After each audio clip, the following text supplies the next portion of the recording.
नमस्कार, मी स्नेहांकिता आपल्या आस्वाद मेजवानीचा आपल्या मराठी यूट्यूब चॅनलमध्ये सर्वांचं मनापासून स्वागत करत आहे। तर आज आपण बनवणार आहोत इन्स्टंट चकली कशी बनवायची। ज्या लोकांना भाजणीच्या चकलीचा अनुभव नाही किंवा बनवायला त्रास होतो किंवा वेळ नाही आहे त्यांच्यासाठी ही रेसिपी एक उत्तम तुम्हाला पर्याय होऊ शकतो। तुम्ही पाहू शकता चकली किती खुसखुशीत बनते बघा, आणि ह्याचा स्वाद सुद्धा अगदी ह्याच्यासारखाच लागतोय जशी भाजणीची चकली आहे त्यानुसारच। तुम्हाला हे कधी तुम्हाला टी टाइम स्नॅक्स हवं असेल तर वगैरे तेव्हाही तुम्ही खाऊ शकता। आणि तुम्ही आत्ता दिवाळीच्या दृष्टिकोनातून बघाल तर तुमच्याकडे फार वेळ नसेल भाजणीसाठी वगैरे तर या पद्धतीची चकली सुद्धा तुम्ही करू शकता। किंवा भाजणीच्या चकलीला कुठे तुटेल किंवा ती विरघळेल तेलात वगैरे असा जर तुम्हाला भीती वाटत असेल, कोणाच्या चकल्या बिघडत असतील तर त्यांच्यासाठी सुद्धा ही उत्तम रेसिपी आहे। तर आता आपण याचं साहित्य बघूया। 4 वाटी मी हे तांदळाचं पीठ घेतलेलं आहे। आपण रेशनच्या तांदळाचं पीठ किंवा कुठलंही बासमती फक्त नाही पाहिजे, बाकी कुठल्याही तांदळाचं आपण पीठ घेऊ शकतो। तर हे तांदळाचं ह्या वाटीने घेतलेले 4 वाट्या आहेत, ह्या तुम्ही साधारण वाटी बघू शकता। त्याच वाटीने 1 वाटी हे डाळवं घेतलेलं आहे। त्यासाठी इथे बघा हळद घेतलेली 1 पाव चमचा, 1 चमचा आपल्याला तिखट घ्यायचं आहे, 1 चमचा मीठ आहे, जिरा पावडर अर्धा चमचा आहे, धने पावडर 1 चमचा आहे, तीळ घेतलेत बघा इथे आपण भरपूर 1 चमचा आहे पूर्ण, आणि हिंग घेतले थोडंसं 1 पाव चमचा हिंग आहे, ओवा घेतलाय आपण 1 छोटा चमचा, आणि आपल्याला इथे तेल लागणार आहे। अर्धी वाटी आपण तेल घेणार आहे, साहित्यामध्ये मी ठेवलेलं नाही, इथे तेल लागते आपल्याला अर्धी वाटी। आता आपण ह्याची सुरुवात करूया। 1 वाटी डाळवा आहे आपलं हे, याचं आपल्याला हे मिक्सरमध्ये बारीक पिठासारखं करून घ्यायचं। आपण हे आधी मिक्सरला लावून घेऊया। हे बघा मिक्सरचं भांडं घेतलं आपण, ह्याच्यामध्ये हे डाळ आपण टाकून मिक्सरला फाईन करून घेऊया। डाळ आपली वाटून होते तोपर्यंत इथे बघा मी 1 पातेलं घेतलंय। या पातेल्यामध्ये आपल्याला ज्या वाटीने आपण डाळ वगैरे घेतली त्या वाटीनेच आपल्याला 2.5 वाटी आपल्याला हे पाणी घ्यायचं आहे। हे तुमच्या लक्षात येईल 4 वाटी तांदळाचं पीठ 1 वाटी ह्याला म्हणजे 5 वाटी टोटल आपलं हे होतं। त्याच्यासाठी आपल्याला हे पाहू शकता ही 2.5 वाटी असं हे पाणी घेतलंय। मसाले आपण घेतले ते सगळे एक एक करत आपल्याला टाकायचे। सुरुवातीला आपण हे हिंग पाव चमचा जे आपण घेतलेलं आहे ते ह्याच्यामध्ये टाकूया, धने पावडर, जिरा पावडर, हे सगळे भाजलेले जिरा पावडर वगैरे आहे। आपण हे इन्स्टंट करतोय त्याच्यामुळे पावडरही टाकतोय, हळद,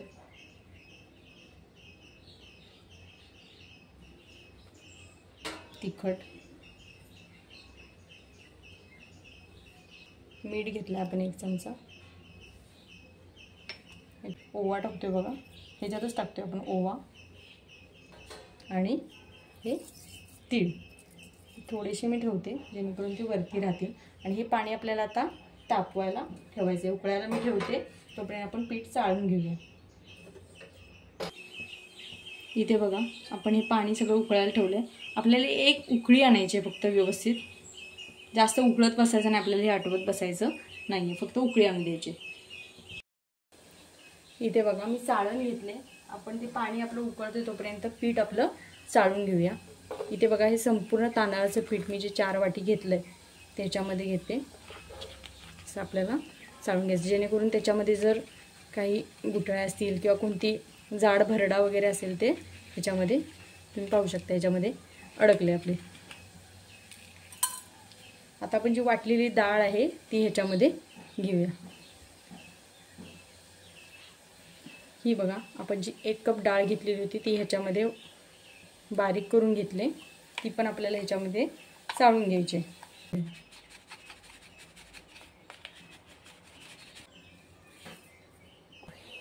हे बघा आपल्या पाण्याला ह्या उकळी आले, आता गॅस लगेच बंद करायचा, एवढीच उकळ आपल्याला काढायची। इकडे बघा हे आपण पीठ चाळून घेतले, आपण मिक्स करणार आहोत ते। त्याच्या आधी आपल्याला हे जे तेल घेतले, ज्या वाटीने आपण जे सगळं पीठ वगैरे मोजून घेतलेलं आहे त्या वाटीने एवढ्या सगळ्या मिश्रणाला अर्धी वाटी आपल्याला तेल ह्याच्यामध्ये ह्याचं मोहन करून घ्यायचं आहे। आपल्याला छान कडकडीत ह्याला तापवायचं आहे। इकडे तापायला ठेवते। तेल आपण तापायला ठेवलं आहे, तोपर्यंत आपण हे सगळं पीठ आहेत दोन्हीत पण आपण ते मिक्स करून घेऊया एकत्र करून.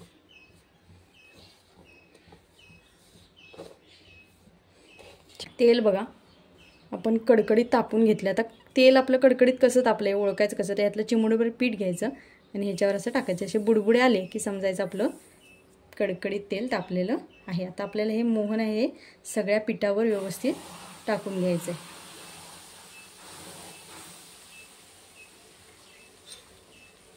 आता हे सगळं सुरुवातीला आपण डायरेक्ट हात नाही घालायचा, चमचा घ्यायचा आणि हे सगळं मिक्स करून घ्यायचं.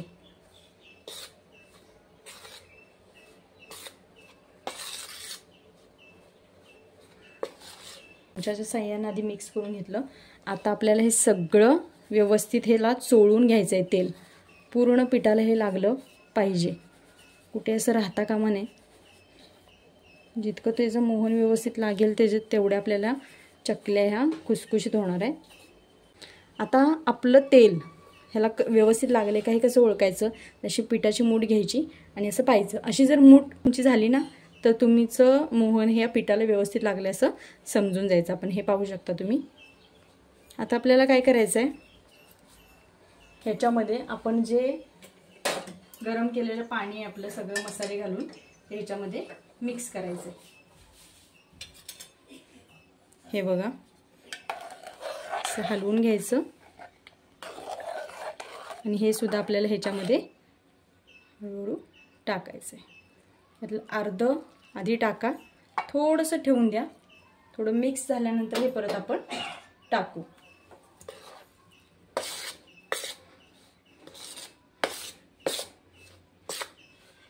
याच्यामध्ये उरलेलं आपलं जे पाणी आहे ते टाकूया. सगळं पाणी आता आपण ह्याच्यामध्ये ओतले. पुन्हा एकदा आपल्याला हे सगळं हलवून घ्यायचं आहे. मसाले संपूर्ण या पिठाला लागले पाहिजेत.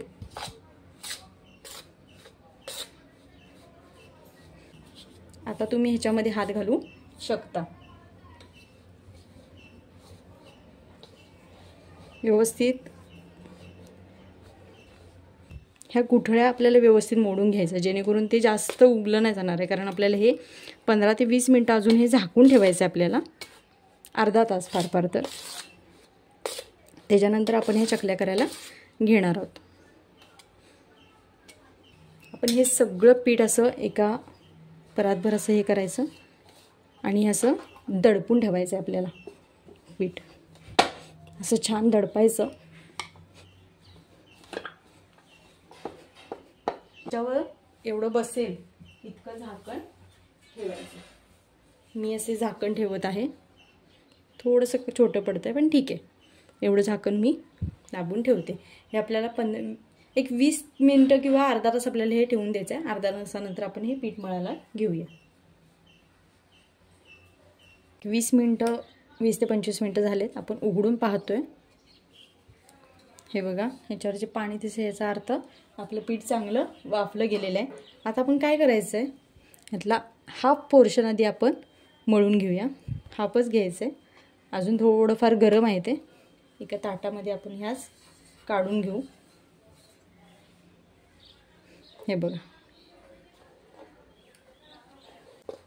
इथे बघा आपण अर्ध पीठ काढून ठेवलं आहे. अर्ध पीठ आपण परत इथलं इथे परत पुन्हा मोकळं करतोय.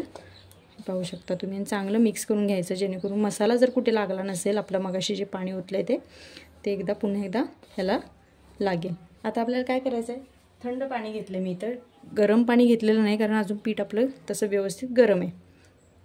थोडं थोडं पाणी घ्यायचं आणि याचा गोळा मळून घ्यायचा आहे आपल्याला.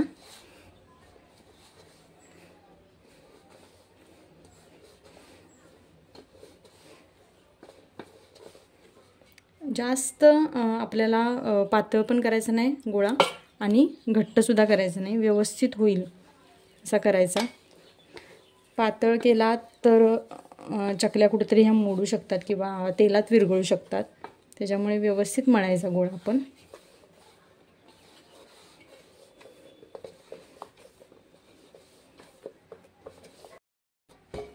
हे बघा आपलं पीठ मळून तयार आहे.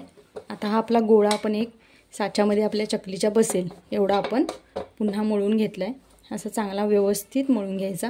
आपलं पीठ व्यवस्थित मळलं गेलं का हे कसं ओळखायचं, असं हे बोट थोडं आपलं ह्याच्यामध्ये शिरून बघायचं. इथं कुठेही क्रॅक पडलेले तुम्हाला दिसणार नाहीत बघा. व्यवस्थित हे झालेलं आहे पीठ.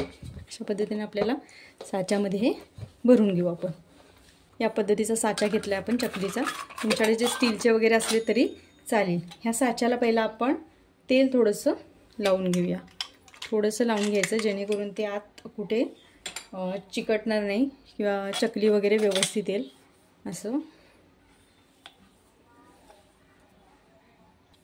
आपण त्याच्यामध्ये हा आपला पिठाचा गोळा आपण ह्याच्यामध्ये टाकून ठेवूया.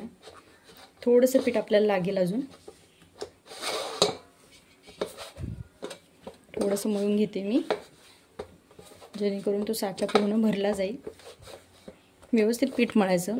हे अगदी पातळसुद्धा नाही, अगदी घट्टसुद्धा नाही. अशा पद्धतीचं पीठ मळून घ्यायचं आपण. आणि ह्या व्यवस्थित आपण हे असं दाबून भरायचं. कुठेही त्याला एअर राहिली नाही पाहिजे त्याच्यामध्ये, नाही मग आपली चकली गाळताना ती तुटू शकते, व्यवस्थित निघणार नाही, त्याला काटे वगैरे व्यवस्थित येणार नाहीत. त्याच्यामुळे साचा लावून घ्या. तेल आपण एका बाजूला तापायला ठेवलं. आपण ताट घेतलं आहे ज्याच्यामध्ये आपल्याला चकली अशी गाळायची.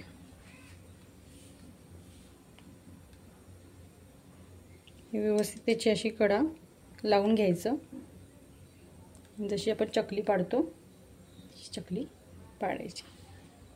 तुम्हाला किती मोठी हवे छोटी हवे त्यानुसार तुम्ही किती राऊंड मारायचे ते ठरवू शकता.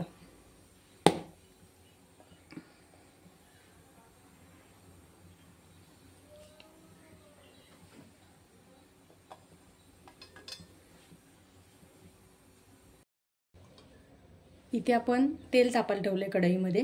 आता आपण तेल तापले का कसं ओळखायचं, थोडासा तुकडा चकलीचा आपण ह्याच्यामध्ये पिठाचा आपल्याला टाकायचं आहे. लगेच वरती आलं आहे, आपलं तेल तापलेलं आहे. आपल्याला सुरुवातीपासून गॅस, एकदा तुम्ही चकलीचं चालू केलं तळायला की तुम्ही गॅस म्हणजे मोठा लहान असं करत बसायचं नाही. एकाच फ्लेमवर तुम्हाला गॅस ठेवायचे आणि त्याच्यानुसार तुम्हाला हे तळून घ्यायचं आहे चकली. नाही मग त्याच्यामध्ये काय होतं, कुठेतरी चकली आपली जास्त भाजली जाऊ शकते किंवा कधी कधी आतून मऊ राहू शकते. त्याच्यासाठी आपल्याला एकाच फ्लेमवर आपल्याला हे कंटिन्यू तळायचं आहे. एकदाच सेट करून घ्या तुमचं. आता हे बघा आपल्या चकल्या ह्या अशा गाळून रेडी आहेत. आता आपण ह्याला तळायला सोडूया. हे बघा शिस्तीत सोडायचे.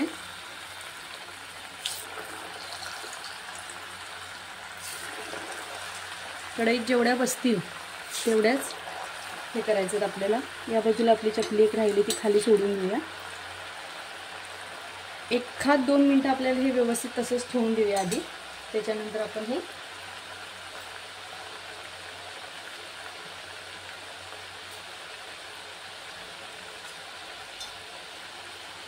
आता आपल्याला लगेच हात लावायचं नाही. 1-2 मिनटानंतर आपल्याला हे जरासं हलवून घ्यायचं जेणेकरून त्या मोकळ्या होऊन भाजतील व्यवस्थित. चिकटल्या जर असतील तर या पद्धतीने थोडंसं मोकळं करून घ्यायचं आणि त्याला स्पेस तयार करायची जेणेकरून प्रत्येक चकली आपली व्यवस्थित भाजली जाईल.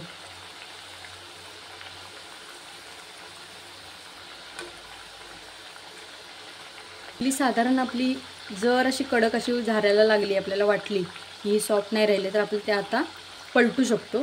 हे बघा म्हणजे ती सहज पलटली जाईल आणि कुठेही ती मोडणार नाही. या पद्धतीने अशी पलटी करून घेऊया सगळ्या.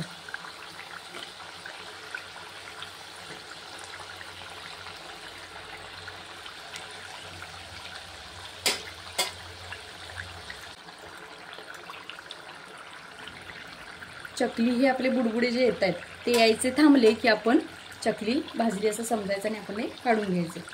तुम्ही जेव्हा असं झारा फिरवता किंवा हे असं घेतला तुमच्या लक्षात येणार आहे हलकी झाली चकली की तुम्ही भाजली असं समजू शकता. बुडबुडेसुद्धा कमी येतील. थोडंसं परत एकदा आपण पलटी मारून घेऊया. ते पाहू शकता बुडबुडे यायचे आता कमी झाले. आता आपण ही चकली काढून घेऊया.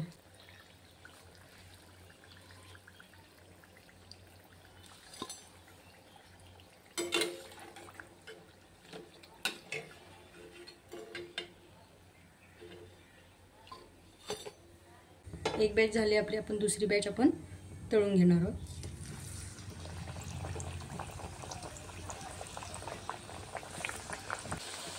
अशा पद्धतीने आपण सगळ्या आधी चकल्या तळून घेऊया.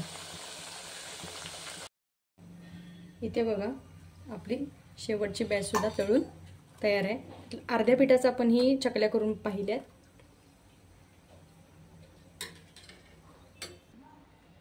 या बघा पाहू शकता.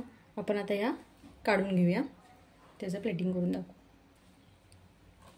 अगदी सुरेख आलेला आहे आणि तुम्ही अगदी भाजणीच्या चकलीसारखा त्याचा रंग वगैरे आहे आणि खुसखुशीत सुद्धा दिसत आहे. तुम्ही पाहू शकता. हे बघा तुम्हाला आवाज येत असेल. हे बघा छान कुरकुरीत झालेली आहे चकली.